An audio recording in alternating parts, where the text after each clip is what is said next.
Hello and welcome.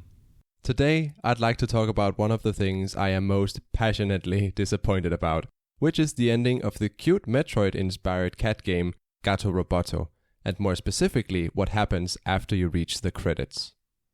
To give a bit of context, I am somewhat of a completionist, but I had not reached 100% completion when I finished the game. I couldn't find the last collectibles and decided that I would get back to that when I had finished the story. You eventually reach a point in the game where you are told that this is the point of no return, and I thought, reasonably enough, that it meant that after passing that point, I wouldn't be able to go back and explore the world until I had beaten the final boss, but would be able to afterwards. But when they say point of no return, they really mean it. After the credits, I wanted to go back into my save file to see if I could find some of the things I had missed. But instead of loading into the world I had been in before, I loaded into the spaceship that you as the cat take off in the last cutscene.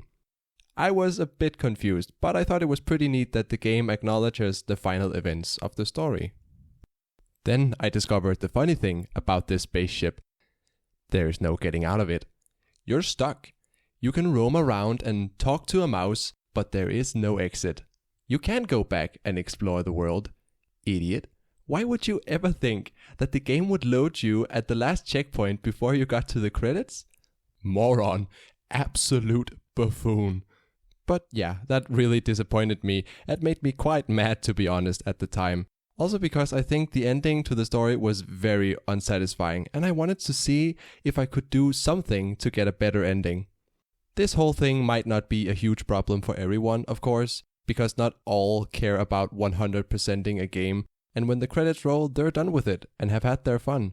But for those, like me, who want to go back and find the last secrets and experience what else the game has to offer, it is very disappointing to find out that that's simply not an option.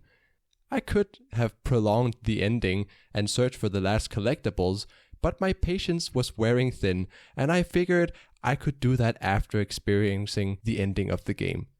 But I was wrong.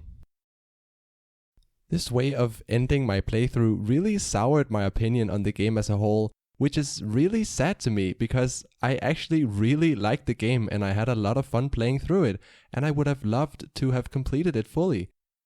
I might go back and do it someday when the bitter taste in my mouth is gone. But until then, thank you so much for listening to me rant. I realize that this video sounds very bitter, and it absolutely is, but I guess I just needed to get these thoughts out of my system once and for all. So yeah, thank you so much, and bye-bye.